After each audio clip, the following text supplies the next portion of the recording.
എല്ലാവർക്കും നമസ്കാരം. നമ്മൾ ഇന്ന് ഒന്നാം വർഷ ഹയർ സെക്കൻഡറി തുല്യതാ കോഴ്സിലെ സമൂഹശാസ്ത്രത്തിലെ മൂന്നാമത്തെ അധ്യായമായിട്ടുള്ള സാമൂഹ്യ സ്ഥാപനങ്ങളെ മനസ്സിലാക്കൽ അഥവാ അണ്ടർസ്റ്റാൻഡിങ് സോഷ്യൽ ഇൻസ്റ്റിറ്റ്യൂഷൻസ് എന്ന് പറയുന്ന മൂന്നാമത്തെ അധ്യായത്തിലെ കുറച്ച് പ്രധാനപ്പെട്ട ഭാഗങ്ങളാണ് നമ്മൾ ഇന്നത്തെ ഈ ഒരു ക്ലാസ്സിലൂടെ പഠിക്കാനായിട്ട് പോകുന്നത്. അപ്പോൾ ഇവിടെ എന്താണ് സാമൂഹ്യ സ്ഥാപനങ്ങൾ എന്ന് വെച്ച് കഴിഞ്ഞിട്ടുണ്ടെങ്കിൽ, സാമൂഹ്യ ജീവിയായ മനുഷ്യന്റെ ദൈനംദിന ജീവിതത്തിൽ മനുഷ്യനുമായിട്ട് ബന്ധപ്പെട്ട് നിലനിൽക്കുന്ന സ്ഥാപനങ്ങളെയാണ് സാമൂഹ്യ സ്ഥാപനങ്ങൾ എന്ന് പറയുന്നത്. പ്രധാനമായിട്ടും കുടുംബം, വിവാഹം, ബന്ധുത്വം ഇതുപോലുള്ളതൊക്കെ എന്താണ് സാമൂഹ്യ സ്ഥാപനങ്ങളാണ്. അപ്പോൾ ഈ സാമൂഹ്യ സ്ഥാപനങ്ങൾ വഴിയാണ് സമൂഹത്തിൽ സാമൂഹ്യവൽക്കരണം, സോഷ്യലൈസേഷൻ നടക്കുന്നത്. അതുപോലെ തന്നെ സമൂഹത്തിലുള്ള ആളുകളെയൊക്കെ നിയന്ത്രിക്കുന്നതും ഈ സാമൂഹ്യ സ്ഥാപനങ്ങൾ വഴിയാണ്. ഓക്കെ അല്ലേ? അപ്പോൾ ഞാൻ പറഞ്ഞ പ്രധാനപ്പെട്ട സാമൂഹ്യ സ്ഥാപനങ്ങളാണ് കുടുംബം, വിവാഹം, ബന്ധുത്വം. ഓക്കെ അല്ലേ? അപ്പോൾ ഈ ഒരു ചാപ്റ്ററിൽ നമുക്ക് പ്രധാനമായിട്ടും പഠിക്കാനുള്ളത് എന്താണെന്ന് വെച്ച് കഴിഞ്ഞിട്ടുണ്ടെങ്കിൽ, ഈ മൂന്ന് സാമൂഹ്യ സ്ഥാപനങ്ങളെ കുറിച്ചിട്ട് അതിൻ്റെ ഇമ്പോർട്ടൻ്റ് ആയിട്ടുള്ള ടൈപ്സും, എന്താണ് കുടുംബം, എന്താണ് വിവാഹം, എന്താണ് ബന്ധുത്വം, അതിൻ്റെ പ്രധാനപ്പെട്ട ടൈപ്സും അതിൻ്റെ ഫീച്ചേഴ്സുമാണ് നമുക്ക് ഈ ഒരു ചാപ്റ്ററിൽ പ്രധാനമായിട്ട് പഠിക്കാനുള്ളത്. വളരെ സിമ്പിൾ ആയിട്ടുള്ള ചാപ്റ്ററാണ്. അപ്പോൾ നമുക്ക് ഇതിൽ ആദ്യത്തെ ടോപ്പിക്കിലേക്ക് പോകാം. നമുക്ക് ഇതിൽ ആദ്യം പഠിക്കാനുള്ള ടോപ്പിക്കാണ് കുടുംബം. അപ്പോൾ നിങ്ങളുടെ ടെക്സ്റ്റ് ബുക്കിലെ പേജ് നമ്പർ 60-ാമത്തെ പേജിൽ 61 പേജുകളിലുള്ള കുടുംബം, വിവാഹം, ബന്ധുത്വം എന്ന് പറയുന്ന ആ ഒരു ടോപ്പിക്കിൽ വരുന്ന ആദ്യത്തെ ടോപ്പിക്കാണ് കുടുംബം എന്ന് പറയുന്നത്. അപ്പോൾ ഇതിൽ നിങ്ങളുടെ ടെക്സ്റ്റ് ബുക്കിൽ ഇല്ലാത്ത കുറച്ച് ഇമ്പോർട്ടൻ്റ് ആയിട്ടുള്ള പോയിന്റ്സ് ആണ് ഞാൻ പറയുന്നത്. അപ്പോൾ പറയുന്ന സമയത്ത് നിങ്ങളൊന്ന് വീഡിയോ പോസ് ചെയ്തിട്ട് എല്ലാവരും ഒന്ന് എഴുതിയെടുക്കാൻ ശ്രദ്ധിക്കുക.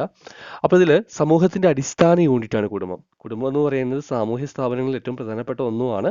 അതുപോലെ തന്നെ എന്താണ് സമൂഹത്തിൻ്റെ ഏറ്റവും അടിസ്ഥാനപരമായിട്ടുള്ള ഒരു യൂണിറ്റാണ് കുടുംബം എന്ന് പറയുന്നത്. അതുപോലെ തന്നെ ഏറ്റവും പഴക്കം ചെന്നിട്ടുള്ള ഒരു സാമൂഹ്യ സ്ഥാപനമാണ് കുടുംബം എന്ന് പറയുന്നത്. മാത്രമല്ല ഇത് സാർവത്രികമാണ്. എന്ന് വെച്ചാൽ എല്ലായിടത്തും കാണപ്പെടുന്ന എല്ലാ സമൂഹങ്ങളിലും കാണപ്പെടുന്ന കുടുംബം എന്ന് പറയുന്നത്.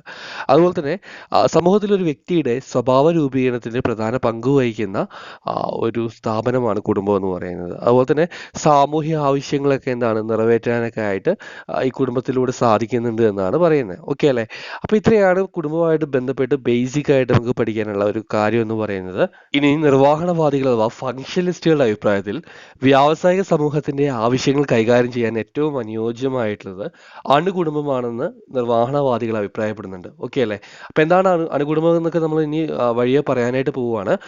അതുപോലെ തന്നെ ഇവിടെ നിങ്ങളുടെ ടെക്സ്റ്റ് ബുക്കിൽ പേജ് നമ്പർ 61 ഒരു ബോക്സിലായിട്ട് ഒരു കാര്യം കൊടുത്തിട്ടുണ്ട്. അതായത് സ്വാതന്ത്ര്യാനന്തര ഇന്ത്യയിൽ ഏറ്റവും കൂടുതൽ കൂട്ടുകുടുംബങ്ങളുടെ എണ്ണം കുത്തനെ വർദ്ധിച്ചു എന്ന് വളരെ പ്രശസ്തനായിട്ടുള്ള സോഷ്യോളജിസ്റ്റ് ആയിട്ടുള്ള MM ഷാ അഭിപ്രായപ്പെടുന്നുണ്ട്. ഓക്കെ അല്ലേ? അപ്പോൾ ആ ഒരു കാര്യം കൂടി നിങ്ങൾ ഇതിൻ്റെ കൂടെ ഒന്ന് ഓർത്ത് വെക്കാനായിട്ട് ശ്രദ്ധിക്കുക കേട്ടോ. നിങ്ങളുടെ ടെക്സ്റ്റ് ബുക്കിൽ 61 ഒരു ബോക്സിലാക്കിയിട്ട് ഇത് കൊടുത്തിട്ടുണ്ട്. നമ്മൾ ഇനി പഠിക്കാനായിട്ട് പോകുന്ന ടോപ്പിക്കാണ് ഫോംസ് ഓഫ് ഫാമിലി അഥവാ കുടുംബത്തിന്റെ വിവിധ രൂപങ്ങൾ എന്ന് പറയുന്ന ഒരു ടോപ്പിക്. ഓക്കെ അല്ലേ? അപ്പോൾ കുടുംബത്തിന്റെ ഘടനയ്ക്കനുസരിച്ച് കുടുംബത്തിനെ കൂട്ടുകുടുംബമെന്നും അണുകുടുംബമെന്നും രണ്ടായിട്ട് തിരിക്കുന്നുണ്ട്. ഘടന എന്ന് വെച്ച് കഴിഞ്ഞാൽ നമുക്കറിയാം അതിലുള്ള ആളുകളുടെ അംഗങ്ങളുടെ എണ്ണത്തിനനുസരിച്ച് കുടുംബത്തിന് കൂട്ടുകുടുംബമെന്നും അണുകുടുംബമെന്നും രണ്ടായിട്ട് തരംതിരിക്കുന്നുണ്ട്. ഓക്കെ അല്ലേ? അതായത് അച്ഛൻ, അമ്മ, കല്യാണം കഴിക്കാത്ത കുട്ടികൾ എന്നിവരടങ്ങുന്ന കുടുംബത്തിനെ നമ്മൾ എന്ത് പറയുക? അണുകുടുംബം എന്ന് പറയുന്നത്. അതുപോലെ തന്നെ 3 തലമുറയിലുള്ള ആളുകൾ ഒന്നിച്ച് താമസിക്കുന്ന കുടുംബത്തിനെ നമ്മൾ എന്ത് പറയുക? കൂട്ടുകുടുംബം എന്ന് പറയാം. അപ്പൊ പുരാതന കാല കേരളത്തിൽ ഉണ്ടായിരുന്ന തറവാടുകളൊക്കെ എന്തിനുള്ള ഉദാഹരണങ്ങളാണ്? ഈ കൂട്ടുകുടുംബത്തിനുള്ള ഉദാഹരണങ്ങളാണ്. ഓക്കെ അല്ലേ? അപ്പൊ ഇതൊന്നും നിങ്ങളുടെ ടെക്സ്റ്റ് ബുക്കിലില്ല. ഞാൻ ഈ പറയുന്ന കാര്യങ്ങളൊക്കെ നിങ്ങൾ എന്താക്കുക? വീഡിയോ പോസ് ചെയ്തിട്ട് നിങ്ങളുടെ നോട്ട്ബുക്കിലേക്ക് എഴുതിയെടുക്കാനായിട്ട് ഒന്ന് ശ്രദ്ധിക്കുക കേട്ടോ. ഞാൻ പറഞ്ഞു ഘടനയുടെ അടിസ്ഥാനത്തിൽ അണുകുടുംബവും കൂട്ടുകുടുംബവും. ഇനി വാസസ്ഥലത്തിന്റെ അടിസ്ഥാനത്തിൽ നോക്കുകയാണെങ്കിൽ പിതൃസ്ഥാനീയ കുടുംബങ്ങളും ഉണ്ട്, മാതൃസ്ഥാനീയ കുടുംബങ്ങളും ഉണ്ട്. അതായത് മാതൃസ്ഥാനീയ കുടുംബങ്ങൾ എന്താണെന്ന് വെച്ച് കഴിഞ്ഞിട്ടുണ്ടെങ്കിൽ വിവാഹം കഴിഞ്ഞ നവദമ്പതികൾ ഭാര്യയുടെ വീട്ടിൽ താമസിക്കുന്നതിന് പറയുന്ന പേരാണെന്ത്? മാതൃസ്ഥാനീയ കുടുംബം എന്ന് പറയുന്നത്. ഓക്കെ അല്ലേ? അല്ലെങ്കിൽ മാട്രിയാർക്കിക്കൽ ഫാമിലി എന്ന് പറയുന്നത്. അതായത് സ്ത്രീകൾക്ക് കുറച്ചുകൂടെ അധികാരവും ആധിപത്യമൊക്കെ കൂടുതലുള്ള ഒരു കുടുംബമായിരിക്കും ഈ മാതൃസ്ഥാനീയ കുടുംബം എന്ന് പറയുന്നത്. ഓക്കെ അല്ലേ? ഇനി രണ്ടാമത്തതാണ് പിതൃസ്ഥാനീയ കുടുംബം. അതായത് വിവാഹത്തിന് ശേഷം ദമ്പതികൾ പുരുഷന്റെ വീട്ടിൽ അല്ലെങ്കിൽ ഭർത്താവിന്റെ വീട്ടിൽ താമസിക്കുന്നതിന് പറയുന്ന പേരാണെന്ത്? പിതൃസ്ഥാനീയ കുടുംബം. ഇനി അധികാരത്തിന്റെ അടിസ്ഥാനത്തിൽ കുടുംബത്തിന് രണ്ടായിട്ട് തരംതിരിക്കുന്നുണ്ട്. അതിലൊന്നാമത്തെയാണ് പാട്രിയാർക്കിക്കൽ ഫാമിലി അഥവാ പുരുഷാധിപത്യ കുടുംബം. രണ്ടാമത്തെയാണ് മാട്രിയാർക്കിക്കൽ ഫാമിലി അഥവാ മാതൃദായക കുടുംബം എന്ന് പറയുന്നത്. ഓക്കെ അല്ലേ? അപ്പൊ ഇവിടെ അധികാരം, അതായത് പാട്രിയാർക്കിക്കൽ എന്ന് വെച്ചാൽ പുരുഷാധിപത്യം, നിങ്ങൾ ചെറിയ ക്ലാസ്സിലേക്ക് കേട്ടിട്ടുണ്ടാവും അല്ലെ? അതായത് പുരുഷൻ സ്വത്തിന്റെ മേലെയും അതുപോലെ തന്നെ അധികാരമുള്ള കുടുംബങ്ങളെയാണ് എന്തെന്ന് വിളിക്കുന്നത്? പാട്രിയാർക്കിക്കൽ ഫാമിലി അഥവാ പിതൃദായ കുടുംബം എന്ന് വിളിക്കുന്നത്. ഓക്കെ അല്ലേ? ഈ രണ്ടാമത്തെയാണ് എന്ത് മാട്രിയാർക്കിക്കൽ ഫാമിലി അഥവാ മാതൃദായക കുടുംബം. അവിടെ എന്താണ് നേരെ ഓപ്പോസിറ്റ് എന്താണ് സ്ത്രീകൾക്ക് എന്താണ് സ്വത്തിന് മേൽ അവകാശവും സ്ത്രീകൾക്ക് എന്താണ് അധികാരവും ആധിപത്യമുള്ള കുടുംബങ്ങളെയാണ് ആ, മാതൃദായക കുടുംബം അഥവാ മാട്രിയാർക്കിക്കൽ ഫാമിലി എന്ന് പറയുന്നത്. ഇനി നമുക്ക് പൈതൃകത്തിന്റെ അടിസ്ഥാനത്തിൽ അതായത് പാട്രിലീനിയലും അതുപോലെ തന്നെ മാട്രിലീനിയലും അതായത് പിതൃദായക്രമവും ഒപ്പം എന്താണ് മാതൃദായക്രമം. ഓക്കെ, നിങ്ങളുടെ ടെക്സ്റ്റ് ബുക്കിൽ പിതൃതാവഴി കുടുംബം മാതൃതാവഴി കുടുംബം എന്നാണ് കൊടുത്തിരിക്കുന്നത്. ഒന്നുമില്ല, വളരെ സിമ്പിൾ ആണ്. അതായത് പിതാവിൽ നിന്ന് എന്താണ് മക്കളിലേക്ക് എന്താണ് പൈതൃകം കൈമാറുന്നതിന് പറയുന്ന പേരാണെന്ത് പിതൃദായക്രമം എന്ന് പറയുന്നത്. എന്നാൽ എന്താണ് മാതാവിലൂടെ മക്കളിലേക്ക് എന്താണ് പൈതൃകം കൈമാറുന്നതിന് പറയുന്ന പേരാണെന്ത് മാതൃദായക്രമം അഥവാ താവഴി എന്ന് പറയുന്നത്. ഓക്കെ അല്ലേ? അപ്പോൾ സാമൂഹ്യ സ്ഥാപനങ്ങളിൽ ഒന്നാമത്തതും ഏറ്റവും പ്രധാനപ്പെട്ടതുമായിട്ടുള്ള കുടുംബത്തെക്കുറിച്ച് നമുക്ക് ഇമ്പോർട്ടൻ്റ് ആയിട്ട് ഇത്രയും കാര്യങ്ങളാണ് നമുക്ക് പഠിക്കാനായിട്ടുള്ളത്. ഈ രണ്ടാമത്തെ സോഷ്യൽ ഇൻസ്റ്റിറ്റ്യൂഷൻ സാമൂഹ്യ സ്ഥാപനമാണ് വിവാഹം എന്ന് പറയുന്നത്. അപ്പോൾ വിവാഹത്തെക്കുറിച്ച് പറയുകയാണെങ്കിൽ ഒരു സ്ത്രീയുടെയും പുരുഷന്റെയും നിയമപരമായിട്ടുള്ള കൂടിച്ചേരലിനെയാണ് വിവാഹം എന്ന് പറയുന്നത്. ഇനി ഓരോ സമൂഹങ്ങളിലും ഓരോ ജാതിയിലും ഓരോ ഗോത്രത്തിലും വിവാഹത്തിന്റെ രീതികൾ വ്യത്യസ്തപ്പെട്ടിരിക്കും. കാരണം വിവാഹത്തിന്റെ ഏറ്റവും പ്രധാനപ്പെട്ട ധർമ്മം എന്ന് പറയുന്നത് കുടുംബം രൂപീകരിക്കുക എന്നതാണ് വിവാഹത്തിന്റെ ഏറ്റവും പ്രധാനപ്പെട്ട ഒരു ധർമ്മമായിട്ട് എടുത്തു പറയുന്നത്. ഓക്കെ അല്ലേ? അപ്പോൾ ഈ കാര്യങ്ങൾ നിങ്ങളുടെ ടെക്സ്റ്റ് ബുക്കിലില്ല. നിങ്ങൾ ഈ കാര്യങ്ങൾ വീഡിയോ പോസ്റ്റ് ചെയ്ത് നിങ്ങളുടെ നോട്ട്ബുക്കിലേക്ക് എടുത്തെഴുതാനായിട്ട് ശ്രദ്ധിക്കുക. ഇത് നമുക്ക് ടൈപ്സ് ഓഫ് മാരേജ് ആണ് നമുക്ക് ഇനി പഠിക്കാനായിട്ടുള്ളത് കേട്ടോ. ഇനി വിവാഹത്തിന്റെ വിവിധ രൂപങ്ങളെ കുറിച്ച് പറയുകയാണെങ്കിൽ വിവാഹത്തിന് പ്രധാനമായിട്ട് രണ്ടായിട്ട് തന്നിരിക്കുന്നുണ്ട്. അതായത് പങ്കാളികളുടെ എണ്ണത്തിന്റെ അടിസ്ഥാനത്തിലും അതുപോലെ തന്നെ വിവാഹ നിയമങ്ങളുടെ അടിസ്ഥാനത്തിലും വിവാഹത്തിനെ രണ്ടായിട്ട് തിരിക്കുന്നുണ്ട്. ഓക്കെ അല്ലേ? അപ്പോൾ അതിൽ ആദ്യത്തെയാണ് എന്ത് പങ്കാളികളുടെ എണ്ണം. ഓക്കെ അല്ലേ? അപ്പോൾ അതിൽ ആദ്യത്തെയാണ് ഏക വിവാഹം അഥവാ മോണോഗമി എന്ന് പറയുന്നത്. അതായത് ഒരു വ്യക്തിക്ക് ഒരേ സമയം ഒരു പങ്കാളിയെ മാത്രം നിലനിർത്താൻ കഴിയുന്ന അവസ്ഥയാണ് ഏക വിവാഹം എന്ന് പറയുന്നത്. ഓക്കെ അല്ലേ? അതായത് ഒരു പുരുഷന് ഒരേ സമയം ഒരു സ്ത്രീയെ മാത്രം വിവാഹബന്ധത്തിലൂടെ ഭാര്യയായിട്ട് നിലനിർത്തുന്ന ഒരു വ്യവസ്ഥ, അതിന് പറയുന്ന പേരാണ് എന്ത് ഏക വിവാഹം. അതുപോലെ തന്നെ എന്താണ് ഒരു സ്ത്രീക്ക് ഒരേ സമയം എന്താണ് ഒരു പുരുഷനെ മാത്രം എന്താണ് ബന്ധത്തിലൂടെ ഭർത്താവായിട്ട് നിലനിർത്തുന്നതിന് പറയുന്ന പേരാണ് എന്ത് ഏക വിവാഹം. ഓക്കെ അല്ലേ? ഇനി അതിന് നേരെ ഓപ്പോസിറ്റ് ആണ് എന്ത് ബഹുവിവാഹം എന്ന് പറയുന്നത്. അതായത് ഒരേ സമയത്ത് എന്താണ് ഒന്നിലധികം വ്യക്തികളുമായിട്ട് വിവാഹബന്ധത്തിൽ ഏർപ്പെടുന്നതിന് പറയുന്ന പേരാണ് എന്ത് ബഹുവിവാഹം. ഓക്കെ അല്ലേ? അപ്പോൾ പുരാതന കാല കേരളത്തിൽ നിലനിന്നിരുന്ന സംബന്ധ വ്യവസ്ഥ നിങ്ങൾ കേട്ടിട്ടുണ്ടാവും അല്ലേ? പുരാതന കാല കേരളത്തിൽ നിലനിന്നിരുന്ന സംബന്ധ വ്യവസ്ഥയ്ക്ക് എന്തിനുള്ള ഉദാഹരണമാണ് ഈ ബഹുവിവാഹത്തിനുള്ള ഒരു ഉദാഹരണമായിട്ട് പറയുന്ന ഒന്നാണ് കേട്ടോ. ഇനി വീണ്ടും ഈ ബഹുവിവാഹത്തെ രണ്ടായിട്ട് തരംതിരിക്കുന്നുണ്ട്. അതിൽ ഒന്നാമത്തെയാണ് എന്ത് ബഹുഭാര്യത്വം, രണ്ടാമത്തെയാണ് എന്ത് ബഹുഭർത്തൃത്വം. ഓക്കെ അല്ലേ? അതായത് ഒരു പുരുഷന് ഒരേ സമയം രണ്ടോ അതിലധികമോ ഭാര്യമാർ ഉണ്ടായിരിക്കുന്ന അവസ്ഥയാണ് ബഹുഭാര്യത്വം എന്ന് പറയുന്നത്. ഓക്കെ അല്ലേ? അതുപോലെ തന്നെ ഒരു സ്ത്രീക്ക് ഒരേ സമയം എന്താണ് രണ്ടോ അതിലധികമോ ഭർത്താക്കന്മാർ ഉണ്ടായിരിക്കുന്ന ഒരു വ്യവസ്ഥയാണ് എന്ത് പറയുന്നത് ബഹുഭർത്തൃത്വം എന്ന് പറയുന്നത്. ഓക്കെ അല്ലേ? വളരെ സിമ്പിൾ ആയിട്ടുള്ള കാര്യങ്ങളാണ്. ഈ വിവാഹ നിയമങ്ങളുടെ അടിസ്ഥാനത്തിൽ വിവാഹത്തിന് രണ്ടായിട്ട് തരംതിരിക്കുന്നുണ്ട്. അതിൽ ഒന്നാമത്തെയാണ് സ്വഗണ വിവാഹം അഥവാ എൻഡോഗമി എന്ന് പറയുന്നത്. രണ്ടാമത്തെയാണ് എന്ത് അന്യഗണ വിവാഹം അഥവാ എക്സോഗമി എന്ന് പറയുന്നത്. ഓക്കെ അല്ലേ? അപ്പോൾ നിങ്ങളുടെ ടെക്സ്റ്റ് ബുക്കിൽ ഇതിനെ ബഹിർഗണ വിവാഹം എന്നാണ് കൊടുത്തിരിക്കുന്നത്. അപ്പോൾ ഈ ബഹിർഗണ വിവാഹത്തിന് മറ്റൊരു പേരാണ് എന്ത് എക്സോഗമി അഥവാ അന്യഗണ വിവാഹം എന്ന് പറയുന്നത്. അപ്പോൾ നിങ്ങൾക്ക് എളുപ്പമായിട്ടുള്ള ഏതെങ്കിലും ഒരു ടേം പഠിച്ചു പോകാം. ഓക്കെ അല്ലേ? അപ്പോൾ സ്വന്തം ഗണത്തിൽ നിന്നും വിവാഹ പങ്കാളിയെ കണ്ടെത്തുന്ന രീതിയെ പറയുന്ന പേരാണ് എന്ത് സ്വഗണ വിവാഹം എന്ന് പറയുന്നത്. ഓക്കെ അല്ലേ? എൻഡോഗമി എന്ന് പറയുന്നത്.